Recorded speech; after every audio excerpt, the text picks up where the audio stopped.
de Medicina. As eleições acontecerão dia 14 e 15 de agosto. Ela será totalmente virtual. E o Sindicato dos Médicos, próxima semana, vai trazer algum funcionário do Conselho Regional de Medicina aqui para falar como é essa eleição, se ela é segura, não é segura, de que forma a pessoa tem que fazer para votar. Nós faremos isso. Estamos aqui com 2 convidados ilustres. Dr. Francis Vinícius, seja bem-vindo, a voz do médico. Obrigado. Prazer estar aqui com vocês. Está aqui também conosco ele, Dr. José Eduardo. Não pode falar Zé não, viu? Foi corrigido ali pelo jurídico. Zé Eduardo. Seja bem-vindo, Zé Eduardo. Obrigado, pessoal. Obrigado pelo convite. Então, pessoal, foi um sorteio, como nós dissemos anteriormente. A Chapa 2, primeiro, ganhou o sorteio e veio se apresentar. E agora, a Chapa 1 aqui conosco. Primeiro, se apresente, Francis Vinícius. É um prazer estar aqui com vocês. É um prazer aqui estar representando a Chapa 1, que eu não só acredito, eu tenho plena convicção de que é o melhor caminho, é o único caminho viável para que o Conselho Regional de Medicina continue sendo uma instituição independente, respeitada. Eu sou médico nutriólogo, eu tenho hoje 13 anos de formado, né? E não tive nunca nenhuma experiência com o Conselho. E fui convidado aqui por alguns amigos, colegas, a realmente integrar a composição dessa chapa com todas as melhores intenções, né? Então, hoje eu trabalho exclusivamente na parte de nutriologia, mas tive uma outra especialização que foi otorrino também. E é isso, né? Eu passar a bola para José Eduardo. Doutor José Eduardo, se apresente e já comece falando também de quais são as propostas mais relevantes da chapa, ou as propostas que você julga relevantes da chapa 1. Boa noite, pessoal. Um prazer estar aqui para apresentar as propostas da chapa 1. Eu sou médico anestesista de formação, eu completei 25 anos de formado agora, tenho 10 anos no Conselho, 5 anos, a primeira gestão que participei, e agora completando mais esses 5 anos aqui. Eu sou o diretor tesoureiro dessa gestão, passei pela secretaria no começo da gestão, mas já há mais de 3 anos nessa gestão. Uma gestão que eu digo que foi extremamente desafiadora, porque nós passamos pela pandemia e, junto disso, a reforma do Conselho. Quem passa por ali vê, né? O Conselho ficou um tempo sem ser ali na Rua Buquim, ele foi para a Rua Minervino de Souza e ficou um tempo ali, e trazer o Conselho de volta para a sede dele, tocar essa reforma com todas as restrições que a gente tem como autarquia de direito público, vocês não fazem ideia, e deixar do jeito que a gente conseguiu deixar, né, mesmo perdendo vários conselheiros por diversos motivos. Hoje a gente tem menos da metade dos conselheiros que entraram. Muita gente pediu para sair por diversos motivos, não cabe aqui a gente ver isso aí. Então foi uma gestão desafiadora. A gente conseguiu muita coisa na área de governança do Conselho. Assim, o Conselho evoluiu muito, muito, muito nesse tempo. Quem já usou o serviço, quem já precisou, quem já foi ao Conselho vê isso. Quem participou das atividades do Conselho viu isso. E hoje a gente tem esse grupo espontâneo de gente jovem, interessada, de gente que com muita atuação na parte médica, mas muita gente que não participou do Conselho, mas que está disposto a deixar esse trabalho para continuar. E é um pessoal jovem, não é inexperiente, não é um pessoal imaturo, mas é um pessoal jovem, com muita vontade de continuar isso, e com uma coisa bacana, que é a participação de muitas mulheres. Então, se eu fosse destacar alguma coisa, estava conversando com o Yuri, se eu fosse destacar alguma coisa, algo que a gente pode falar mais aqui, é principalmente a parte de governança e de serviço do Conselho para o médico em si. Porque muita gente não sabe essa parte do Conselho, o que é que ele faz, né? O Conselho ele foi criado para normatizar e manter a ética médica. Então, as pessoas confundem a função do Conselho, principalmente médico que não participa, que não lê. Isso não é só médico jovem, não. Médico de qualquer fase da vida. Então, ele confunde essa função do Conselho. Mas é uma coisa que foi criada para a sociedade, né? Mas que acaba podendo proteger o médico em outro sentido. Por exemplo, protege o médico na hora que ele faz o médico participar da educação continuada decente. né, com documentos médicos, por exemplo, são cursos que a gente já tem feito há muito tempo. Né? Protege o médico na hora que você chama ele para participar da comissão de divulgação de assunto médico. Então, o cidadão vai lá e aprende o que fazer e como divulgar, para não tomar um processo. Né? Protege o médico na hora que você chama o médico para participar de câmara técnica, para não se envolver em coisa não ética. Então, essa foi uma parte que a gente passou a ter muita atuação de um tempo para cá, principalmente com a parte digital, com a frequência. Mas esse momento da reforma, o Conselho ficou sem poder fazer nada. Né? E a outra parte onde a gente pode proteger, que faz diferença com o número de conselheiros, e que recentemente, nessa gestão, a gente também pôde fazer, que foi com um concurso, que a gente tinha um médico fiscal, eram 2, depois um saiu, e a gente ficou só com um é pouco. Né? A legislação permitiu que a gente colocasse mais um, e a gente ainda tem os conselheiros, que também podem fazer fiscalização, e os médicos fiscais. Então, assim, a gente fez um número de fiscalização muito grande. Assim, a pandemia atrapalhou um pouco, né? Mas essa parte de fiscalização a gente avançou bastante. Comprou um automóvel novo para fazer fiscalização no interior. Então, assim, foram muitos municípios fiscalizados, muitas unidades de saúde fiscalizadas. Essa parte representa uma proteção para o médico. Então, assim, e é a atuação pura do Conselho, principalmente fiscalização. Principalmente fiscalização. E a fiscalização, ela tem um caráter que é de independência. Então, assim, vou lembrar aqui um episódio que a gente passou, que foi da contratação de médicos sem registro no CRM que queriam que a Secretaria Municipal queria contratar. E a gente atuou fortemente para não permitir isso. Né? Disse, olha, a gente vai arrumar uma lista de médicos, e não foi briga. A gente arrumou uma lista de médicos, vocês trouxeram médicos sem registro e mandaram a lista para a gente. A gente foi lá atrás e conseguiu uma lista de médico com registro, médico formado no país, e disse, a gente tem essa lista aqui. Se vocês quiserem contratar, contrata esse aí. Abriu o hospital de campanha, a gente foi lá olhar, foi verificar. O Conselho não parou na pandemia. Né? Muitas atividades, propostas terapêuticas, coisas que a gente acabou fazendo, e fazendo câmara técnica, fazendo reunião, tudo isso na pandemia. Teve que judicializar, não foi? A questão dos esse médicos. ponto foi judicializado, mas a gente acabou ganhando. Né? Então, essa parte da fiscalização é uma parte que requer muita independência, porque você tem que ir e lidar com Secretaria Municipal, Secretaria Estadual, órgão federal. Vocês devem ter acompanhado também a situação do Hospital do Lagarto, um hospital que passou uma crise imensa, ele saiu da mão do Estado, passou para a mão da EBSER, e ainda assim o hospital teve problema ao ponto da gente ir. Ninguém quer interditar um hospital, ninguém quer chegar lá e dizer você não pode atender isso, mas você precisa fazer isso para proteger a população e o médico. Né? O hospital depois acabou tendo muito problema ético, né? A gente sabe o que é que se passou ali. Quem trabalha ali, você ia lá ver médico chorando porque não conseguia exercer sua função. Né? O cara estava lá, tinha acabado, era o primeiro emprego do cara, deu virar para os cidadãos e dizer assim, rapaz, é melhor você sair daqui. Peça demissão, porque você está sofrendo o risco aqui de tomar um processo e a justiça não vai ter pena de você, não. E a gente ia lá e, pasmo, o judiciário mandou o hospital voltar do jeito que estava. A gente ir lá fiscalizar e dizer assim, olha, esse hospital não tem condições de atender nessa área aqui. Essa parte tem que ser interditada. O juiz virava e dizia assim, não, é melhor atender desse jeito do que não atender. Então, isso precisa muita independência. Para você chegar lá, batendo no peito e dizer, não vai atender. E a gente foi, recorreu e nós ganhamos. E o hospital, e lógico, né?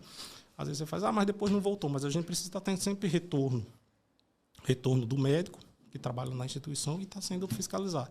Isso demanda tempo, isso demanda necessidade de recursos humanos. É importante que colegas de todos esses hospitais que estão por aí participem do conselho. A pessoa só começa a entender, de fato, quando ela participa.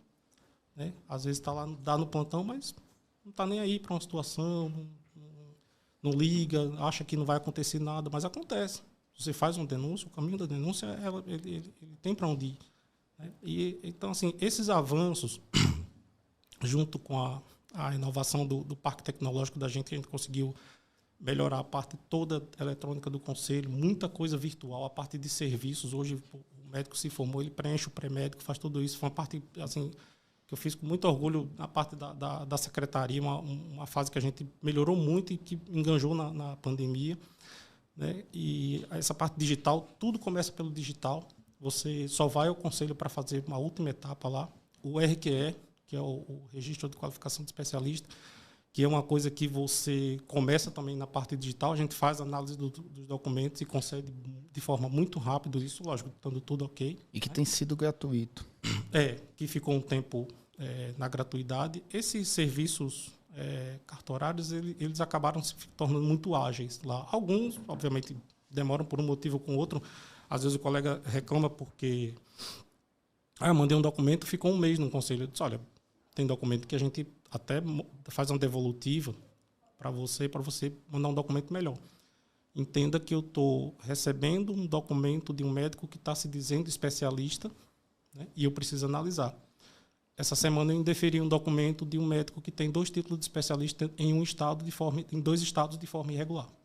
Aqui ele não vai ser especialista até ele comprovar.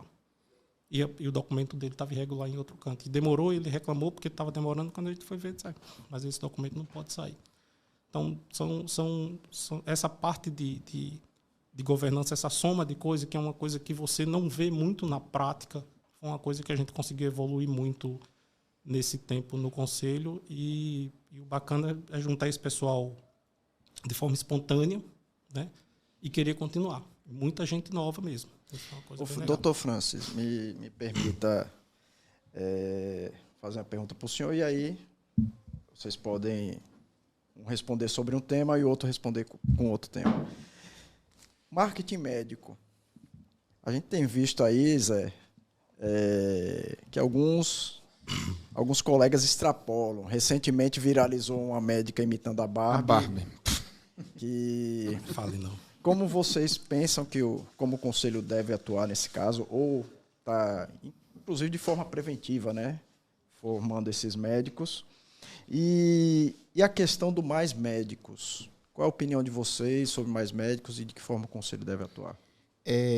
Primeiramente, antes até de responder você, eu quero complementar Eduardo. Fica à vontade. E fazer até uma pontuação aí. Olha, Eduardo falou tantas ações que o Conselho fez aí nessa última gestão. E poderíamos falar aqui um tempão, porque tem mais coisa, né? Foi entregue o auditório, fez 65 lugares. Hoje, o Conselho, quando vai entregar a carteirinha dos médicos, recebe ele, faz a parte educativa, é entregado presencial, tem a cerimônia. Então, muita coisa, de fato, melhorou. Hoje, o Conselho ele deixou de ter autonomia financeira para 4 meses e tem 14 meses.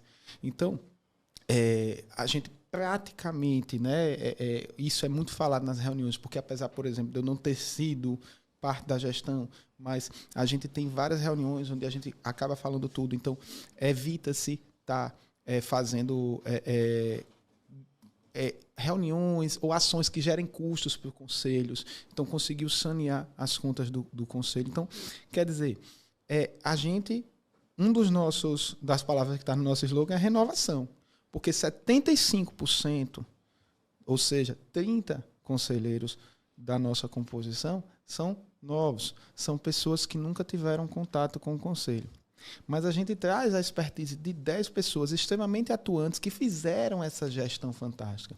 Então, eu gostaria, Zé Eduardo, de até estar aqui falando que fiz parte disso tudo.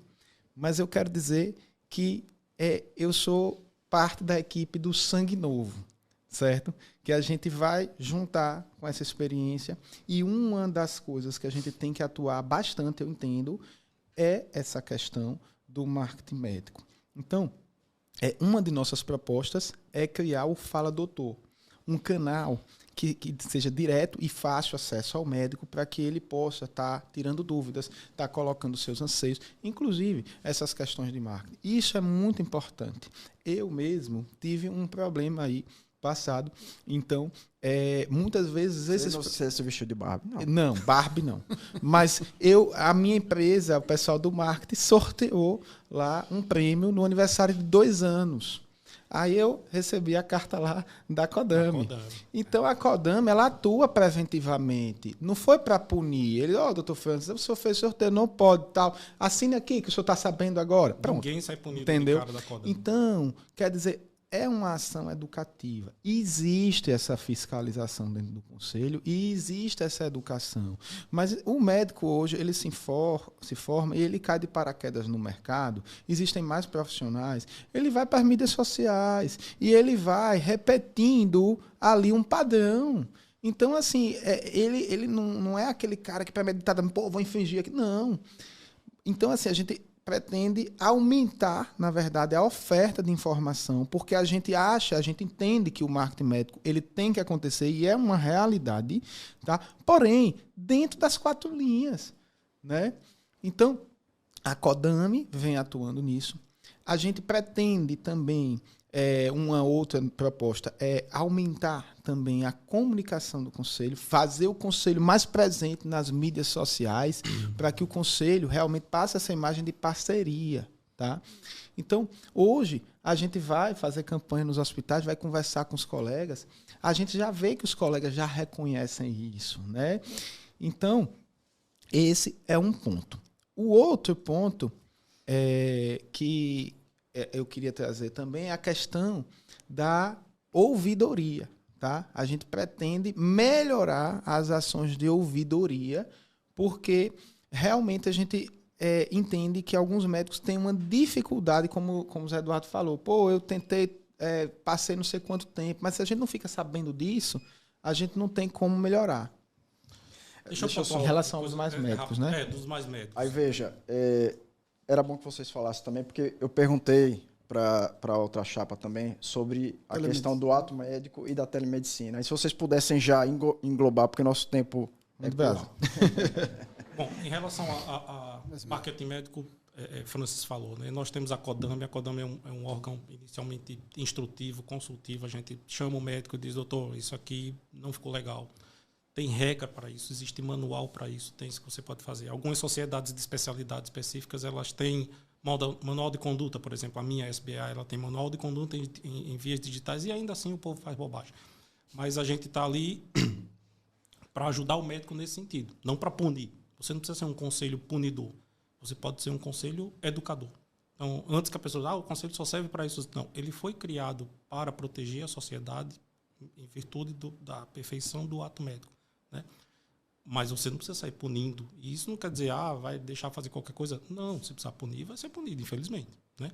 A gente está perdendo um pouco dessa arte do ofício para essa, vou usar uma palavratura aqui, assim, bandalheira de coisa, né? Então, fica uma situação ruim. Para isso, tem a Codami. E qualquer pessoa pode mandar um e-mail, depois eu posso deixar o e-mail. Essa parte da comunicação, isso parte dessa parte da própria comunicação do conselho. Nós nos comunicamos mal, isso é uma verdade. A gente precisa evoluir isso. E esse pessoal jovem, como o Francis, gente que tem habilidade para isso, vai fazer bem isso aqui. Né? Eu sou de uma geração, eu não tinha Instagram.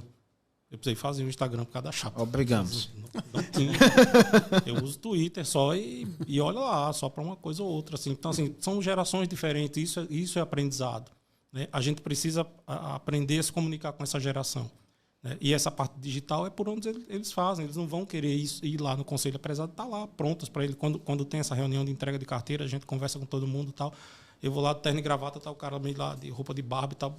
Paciência, é uma coisa que não devia ser, mas vai lá.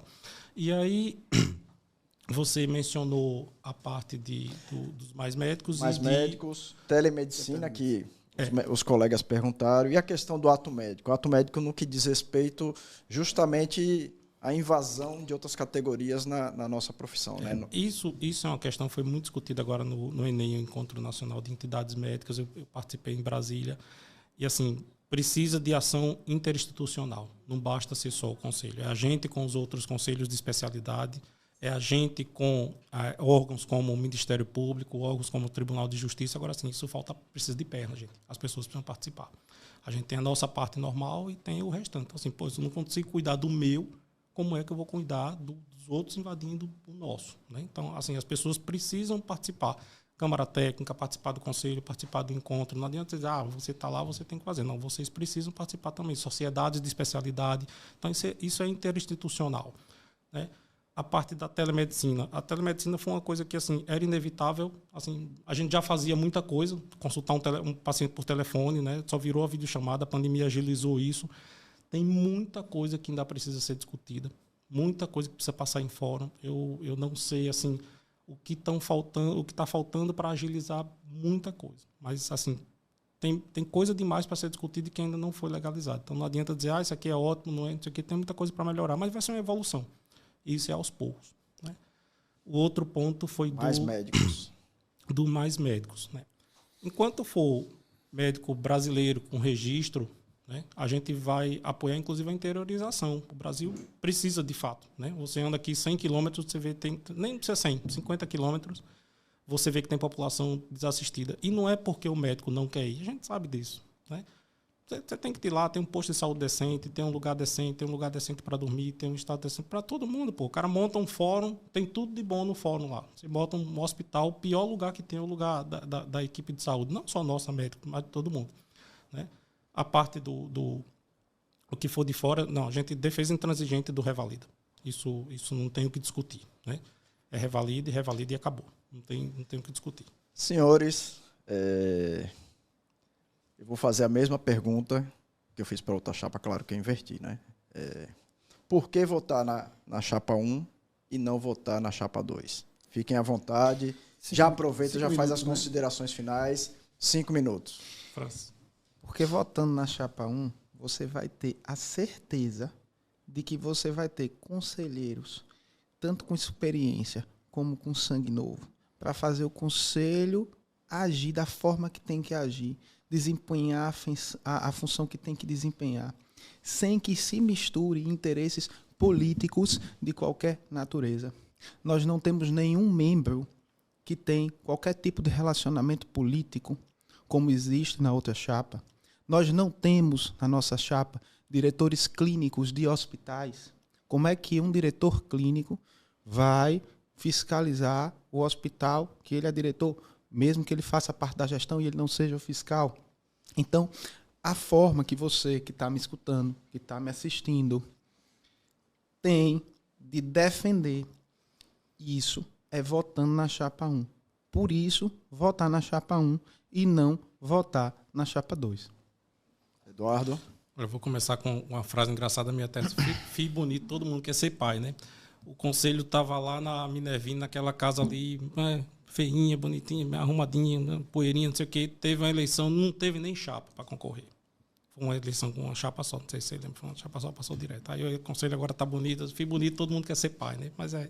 Mas enfim, a gente fez uma gestão com muito desafio, mas conseguiu entregar, deixar o conselho de forma muito equilibrada, tanto do ponto de vista econômico quanto do ponto de vista de processo. A gente concluiu um processo de planejamento estratégico no Conselho. Estamos concluindo essa etapa, então isso é uma coisa boa, porque o Conselho passou a ter processos internos. Então, assim, à medida que vou passar o tempo, não precisa, por exemplo, é só essa gestão fazer. Não, uma outra que entrar já vai ter processo. Então, assim, entendam que foi um pessoal que participou, mesmo até os que saíram, todo mundo contribuiu de alguma forma para elevar muito o nível técnico desse conselho, tanto nessa parte de governança, quanto nessa parte da ação mesmo do conselho de cartorial, de fiscalização, de CODAM, de participação de todo mundo. Né? Segunda parte, que assim, o pessoal que se integrou a gente, né, é um grupo jovem de pessoas, mas de várias idades, assim, com experiência em várias áreas, com expertise nas áreas deles, né? E uma coisa muito bacana, assim, que foi assim, metade do grupo é mulher. Que é uma coisa assim, hoje as mulheres são a maioria na medicina e a gente está vendo mulher participando realmente do conselho, assim, é impressionante como elas tomaram parte da coisa de forma espontânea, assim, e é uma coisa que vai contribuir bastante para isso. Fora isso, essa nossa parte de processo mesmo interno, né? Então, quem não conhece o trabalho, conheçam as pessoas que fazem parte da chapa, né? Você pode olhar o nome das pessoas, procurem o nome das pessoas, o que elas fizeram pela sociedade, pelas especialidades dela, por onde passaram, nas faculdades e tal, e vocês vão ter uma ideia da capacitação dessas pessoas que estão pedindo para participar. Faça o que faz em qualquer eleição, compare os candidatos. Compara a composição de uma chapa, compara com a outra, e você vai tomar a sua decisão, sem dúvida. Agradecer a vocês, né, Gemiro? A presença de vocês. Obrigado pela presença, pelos esclarecimentos. Ganhando, vocês já estão convidados a virem aqui. perdendo também, como médicos. Nós temos temas relevantes para a sociedade. Vocês são sempre bem-vindos aqui à Voz do Médico. Muito obrigado e boa sorte para as duas chapas. Obrigado, pessoal. Valeu, muito obrigado. Então, pessoal, dando continuidade ao nosso podcast.